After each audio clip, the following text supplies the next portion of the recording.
नमस्कार, मैं हूं doctor Meenakshi Verma, MD obstetrics and gynaecology, director Meenakshi hospital Bhopal. I have been your friend, philosopher and guide for last 45 years in the city of Bhopal. आज मैं एक नए topic के साथ आई हूँ और वो है ओवेरियन सिस्ट. ओवेरियन सिस्ट के बारे में काफ़ी कुछ भ्रांतियाँ हैं लोगों के मन में. कभी बहुत डर है तो कभी उसके बारे में कुछ करने के लिए तैयार ही नहीं है. तो हम आज डिस्कस करेंगे कि ओवेरियन सिस्ट होता क्या है और उसके लिए हमें क्या करना चाहिए. सबसे पहले तो आप ये समझिए कि ओवेरियन सिस्ट है क्या चीज़. ये आप देख रहे हैं, ये ओवरी इधर साइड की और यहाँ पे भी एक ये ओवरी है. इस ओवरी के अंदर एक ये फ्लूइड फिल्ड गुब्बारे जैसा चीज़ देख रहे हैं आप. This is called a cyst. A cyst is a tumour, a benign tumour which is not solid. ये फ्लूइड फिल्ड ट्यूमर को हम सिस्ट कहते हैं. ये this is what the cyst is. Cyst कितनी तरह की होती हैं? कई तरह की सिस्ट होती हैं. सबसे कॉमन हार्मोनल सिस्ट हैं. अपनी जो नॉर्मल मेंस्ट्रुअल साइकिल होती है उसमें रेगुलर चेंजेस आते रहते हैं. एक फॉलिकल होता है जिसके अंदर की अंडा बनता है. ये गोल गोल एक फ्लूइड फिल्ड सा स्ट्रक्चर होता है जिसके अंदर अंडा बनता है और फिर वो बड़ा हो जाता है and then it ruptures. Rupture करके जो ओवम है वो बाहर निकल जाता है और जो बचा हुआ स्ट्रक्चर है वो कॉर्पस ल्यूटियम बन जाता है. अब ये जो पहले वाली जो जगह है जब इसको हम फॉलिकल कहते हैं जिसके अंदर अंडा है, कभी कभी ये अंडा फूट नहीं पाते, ये फॉलिकल फूट नहीं पाता और ये धीरे धीरे धीरे धीरे धीरे धीरे ये सिस्ट बन जाता है. फ्लूइड कलेक्ट होता चला जाता है, उसके अंदर फ्लूइड बन जाता है. This is known as follicular cyst. Usually 3 to 5 centimetres तक इसका साइज रहता है, नॉट मोर देन 5 सेंटीमीटर्स.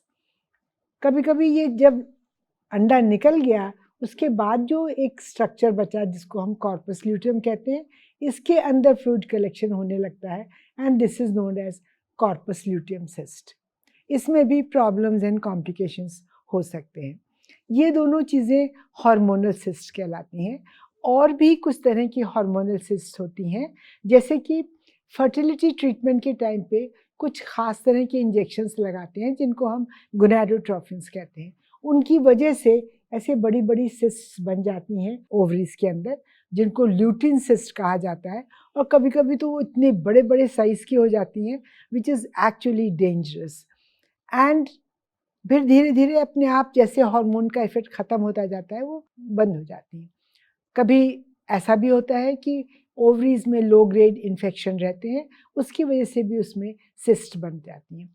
ये सब सिस्ट जो हैं दे आर हार्मोनल सिस्ट और इनका इलाज बहुत ज़्यादा करने की ज़रूरत नहीं होती है. अक्सर ये एसिम्प्टोमेटिक रहती हैं या फिर जब अल्ट्रासाउंड कराते हैं एब्डोमेन का किसी और वजह से तो वो डिटेक्ट होते हैं and then the patients get into tension कि अरे मेरी ओवरी में तो सिस्ट है. नॉर्मली जो ये 3 सेंटीमीटर्स 4 सेंटीमीटर्स टाइप की जो सिस्ट हैं इनके लिए हम कुछ भी नहीं करते. We wait and watch for 3 to 6 months and see if they disappear by themselves. अगर ऐसा नहीं हो पाता है तो फिर एक साइक्लिकल हार्मोन थेरेपी होती है 3 to 6 months देने के लिए, उसको ट्राई करते हैं.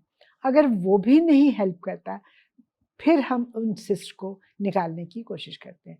तो अगर आपको छोटी सिस्ट डिटेक्ट होती हैं ओवरीज में तो उसको लेके तुरंत परेशान नहीं होना अनलेस कि आपको इनफर्टिलिटी की प्रॉब्लम हो. जिन लोगों को प्रेगनेंसी नहीं हो पा रही उनके लिए जो वो छोटी छोटी हार्मोनल सिस्ट हैं they can be of significance क्योंकि वो आपके कंसेप्शन में फर्टिलिटी में ट्रबल दे सकते हैं. बाकी जो ल्यूटिन सिस्ट जैसे मैंने आपको बताया, कभी कभी ट्विन प्रेगनेंसी में बड़ी बड़ी सिस्ट बन जाती हैं. वो सिस्ट सारे अपने आप ही कंजर्वेटिव ट्रीटमेंट से, हेल्प से, आईवी फ्लूइड्स देने से, इंजेक्शंस पेन के लगाने से अपने आप वेट एंड वॉच पॉलिसी से धीरे धीरे वो ख़त्म हो जाती हैं. दूसरी तरह की सिस्ट होती हैं जिनको हम नियोप्लास्टिक सिस्ट कहते हैं. न्यूप्लास्टिक का मतलब यह है कि they are tumorous cyst, they are not because of hormones but they are tumours which are not solid, they are fluid filled tumours. Neoplasm का मतलब होता है कि एक नए तरीका का ग्रोथ होना, ट्यूमर बनना। तो ये न्यूप्लास्टिक सिस्ट जो है, जो मोस्ट कॉमन वैरायटी है और स्पेशली यंग गर्ल्स में मिलती है, इसको हम बोलते हैं डर्मोइड सिस्ट।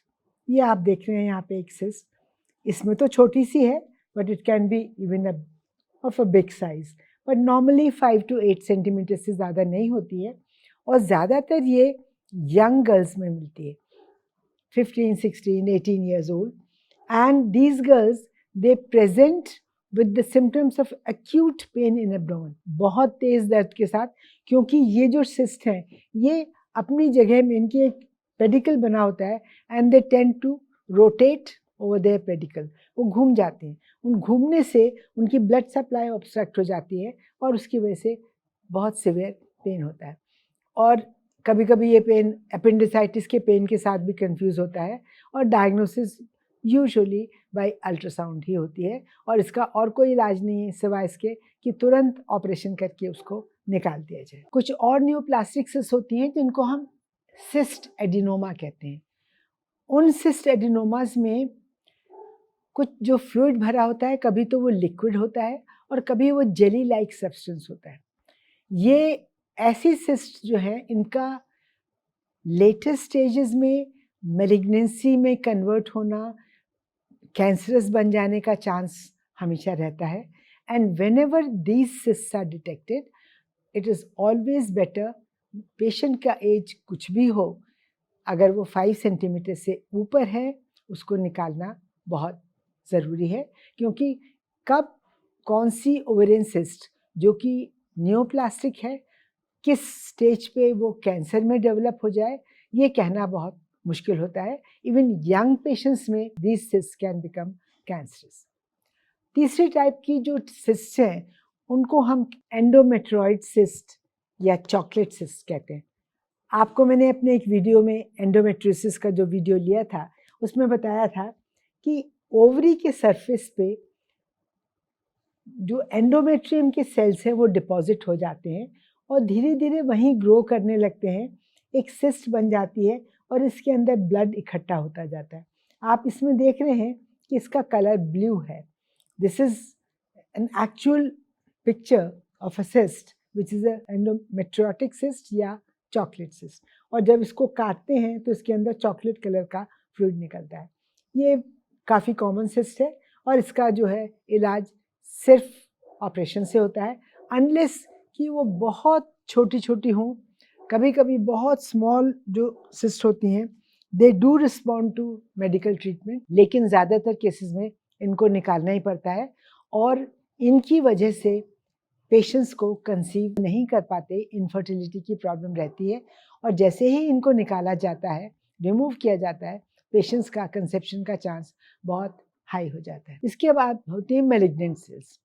मैलिग्नेंट सिस्ट जो होती हैं वो ज़्यादातर केसेस में जो अधेड़ महिलाएं हैं, पोस्ट मेनोपॉजल एज में महिलाएं हैं, उनमें पाई जाती हैं। और जब भी ऐसी स्थिति में जहाँ की patient is more than 40 years, उसके बच्चे हो चुके हैं और ऐसी सिस्ट डिटेक्ट होती है, the only treatment is removal of the cyst with along with the other ovary as well as the uterus. सब कुछ निकाल देते हैं क्योंकि ऐसी सिस्ट का कैंसरस होना या मैलिग्नेंट होने का चांस बहुत हाई रहता है। अब हम लोग बात करेंगे कि प्रेगनेंसी में जब ये सिस्ट डिटेक्ट होती हैं तब क्या करते हैं। जब अर्ली प्रेगनेंसी में डिटेक्ट होती हैं, कभी कभी ये प्रेगनेंसी में जब डिटेक्ट होती हैं तो दे कॉज इम्पैक्शन। पहली बार ही पता लगता है कि पेशेंट यूरिनरी रिटेंशन के साथ, एक्यूट पेन के साथ और यूरिन रिटेंशन के साथ आते हैं और एग्जामिनेशन से एंड अल्ट्रासाउंड करने से मालूम पड़ता है कि जो सिस्ट है वो यूट्रस और यूरिनरी ब्लैडर के बीच में इम्पैक्ट हो गई है, वो अंदर फंस गई है और उसकी वजह से वो ऐसा प्रेशर डाल रही है जिससे कि जो यूरिन की नली जो बाहर की तरफ जाती है जिससे कि यूरिन पास कर सकते हैं, उस पर प्रेशर आ गया है और वो रास्ता बंद हो गया है। तो जब तक हम उसको ऐसे सिस्ट को तो हमेशा हमें निकालना ही पड़ता है, या शुरू में जब जैसे अर्ली स्टेज है, 3 महीने का टाइम है, तो पेशेंट को कैथेटराइज करके रखते हैं, थोड़ा सा सिस्ट बाहर आ जाती है, जब बड़ी हो जाए 4 साढ़े 4 महीने पे तब निकालते हैं। अगर इम्पैक्शन नहीं इम्प्रूव हो पाता है तो फिर कभी-कभी उसी वक्त निकालना पड़ता है। Sometimes this cyst is detected around 4 months 5 months. ऐसे टाइम पे जब भी सिस्ट डिटेक्ट होती है, चाहे वो कोई भी सिम्टम क्रिएट नहीं कर रही है, this is always better to remove that cyst during pregnancy.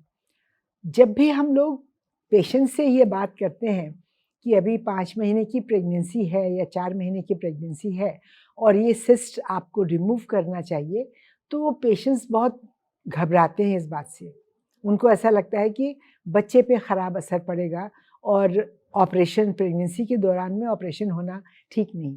ऐसा है कि इस स्टेज पे जब भी हम ऑपरेशन करते हैं, प्रेगनेंसी एक तो बहुत सिक्योर रहती है, और क्योंकि सिस्ट में कोई कॉम्प्लिकेशन नहीं है तो उसका रिमूवल बहुत आसान होता है, और आसानी से वो निकालने के बाद प्रेगनेंसी पूरी नॉर्मली कंटिन्यू कर जाती है और patient can have a normal delivery at term.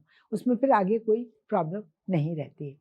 नहीं निकालने से उसका ये नुकसान है कि उसमें जो पेडिकल होता है, जो जिस स्टॉक से वो लगी रहती है, उसमें वो आपस में उसी पेडिकल पे वो घूम जाती है। घूमने से उसका ब्लड सप्लाई रुक जाता है और फिर बहुत एक्यूट कंडीशन में पेशेंट का ऑपरेशन करना पड़ता है, which is not good for the patient, which is not good for the baby. तो हालांकि देखने में, सुनने में ऐसा लगता है कि जब कोई तकलीफ नहीं है तो हम क्यों ऑपरेशन करवाएं, बहुत से पेशेंट्स मना भी कर देते हैं, लेकिन करवाने में ही बेटर है। जब हम 3rd ट्राइमेस्टर में हमें ऐसा पता लगता है कि पहली बार देखा कि इतनी बड़ी सिस्ट है जो कि ऑब्स्ट्रक्ट कर रही है रास्ते को, ऐसे केसेस में नॉर्मल डिलीवरी कई दफ़े नहीं हो पाती और हमको ऑपरेशन करके ही बच्चे को निकालना पड़ता है। जब हम ऑपरेशन करते हैं, उस वक्त हम बच्चे को जब निकालते हैं तो उस सेम सिटिंग में हम उसको भी निकाल सकते हैं, क्योंकि वो अलग है, यूट्रस से अटैच्ड नहीं है। जबकि जब हम फाइब्रॉइड्स ऑपरेट करते हैं तो ऑपरेशन के टाइम पे, सिजेरियन के टाइम पे फाइब्रॉइड को कभी नहीं निकालते। लेकिन अगर प्रेगनेंसी के साथ ओवेरियन सिस्ट है, क्योंकि वो सेपरेट है यूट्रस से, तो उसी सेम सिटिंग में जब हम सिजेरियन कर रहे हैं तो उस चीज़ को भी निकाला जा सकता है विदाउट हार्मिंग द पेशेंट। ना कोई एक्सेसिव ब्लीडिंग होती है और बेबी भी आसानी से निकल जाता है। कई दफ़े पेशेंट्स जो हैं वो बहुत ही ऐसी कंडीशन में आते हैं जो कि they are in a very shocked state, बहुत ज़्यादा सिवियरली, जिसको टॉर्जन ऑफ ओवरी बोलते हैं, उस स्टेज में जब आते हैं तो उसमें फिर ऑपरेशन के अलावा कोई रास्ता नहीं है, चाहे वो 3rd ट्राइमेस्टर हो, चाहे वो 2nd ट्राइमेस्टर हो, चाहे वो 1st ट्राइमेस्टर हो, उसमें भी हमें कोई अपने पास रास्ता बचता ही नहीं। आपने देखा होगा, इंटरनेट अगर खोल के देखेंगे, जिनको भी ओवेरियन सिस्ट होती है, they all want to know कि नॉन सर्जिकल ट्रीटमेंट कुछ हो सकता है कि नहीं। सब लोग होम्योपैथी की बात करते हैं। जिस पेशेंट को भी बताएं, चाहे वो प्रेग्नेंट है चाहे वो नॉन प्रेग्नेंट है, कि आपको ओवेरियन सिस्ट है और आपको ऑपरेशन करवाना है, तो पहला प्रश्न ये होता है कि दवाइयों से ठीक नहीं हो सकती क्या? उसके बाद होम्योपैथी से ठीक नहीं हो सकती क्या? And if you open the internet, तो उसमें आपको तरह तरह के तरीके बताए जाएंगे कि ओवेरियन सिस्ट कैसे डिसॉल्व हो जाएगी एंड ऑल दैट। इन सब की कोई प्रामाणिकता नहीं है, एंड मुझे नहीं लगता कि आप लोगों को उनसे जाना चाहिए। अगर कभी भी ओवेरियन सिस्ट डिटेक्ट होती है, चाहे वो नॉन प्रेग्नेंट स्टेट में हो, चाहे वो प्रेग्नेंट स्टेट में हो, you should always consult a doctor, a gynaecologist, जो उसको आपको जिसके बारे में सही सलाह दे सकते हैं। आज के लिए बस इतना ही। धन्यवाद।